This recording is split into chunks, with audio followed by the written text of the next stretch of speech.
حضرت جناب قبلہ و کعبہ جناب مسلم لیگی صدر جو ہیں ہمارے، وہ گئے تھے وہاں پہ، ممنون حسین صاحب شنگھائی تعاون کا اپنا جو تنظیم ہے وہاں بات کر کے آئے ہیں۔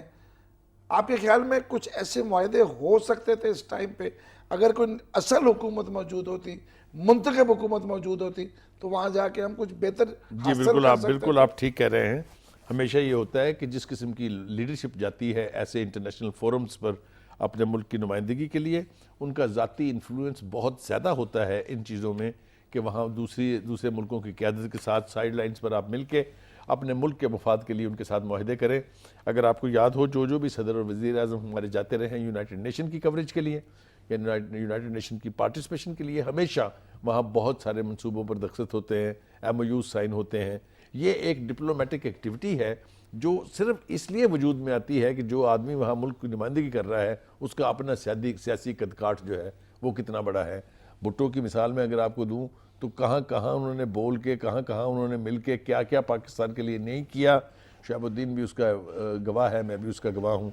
تو یہ فرق پڑتا ہے شاہ کہ آپ کی فیصل کے ساتھ جو ایک کہ آپ کی تعلق قائم لیڈرشپ ہوا کا تھا، قد کاٹ کیا ہے۔ بھائی ممنون حسین جو ہے، جن کو میں اکثر تھینکفل حسین کہتا ہوں، وہ جا کے انہوں نے تقریر کی ہے، وہ سیریمونیس پریزیڈنٹ ہیں اور انہوں نے سیرمنی جو برا نہ منائیے گا ممنون صاحب، آپ صدر مملکت ہیں، مجھے کوئی بھی سزا دے سکتے ہیں، آپ کا بڑا اختیار ہے۔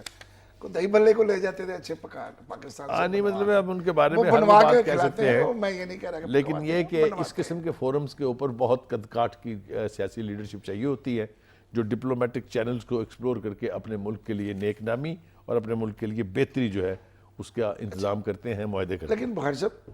صدر مملکت تو ایک پورے وفاق کی ایک نشانی ہے نا بیسک، اس کے پاس زرداری صاحب نے اختیاری کوئی نہیں چھوڑا، اپنے ہاتھ پیر کاٹ کے سب اسمبلی کو دے دیے تھے۔ پہلے کچھ تھا اگر صدر کے پاس صورت ہے کہ کیا ان کے ساتھ جانے والے سیکٹری خارجہ دوسرے لوگ کو بڑی طاقتور کو ایسی شخصیات ساتھ لے جائی جا سکتی تھی جو اس پورے پروسیس کے ساتھ چل رہی ہو؟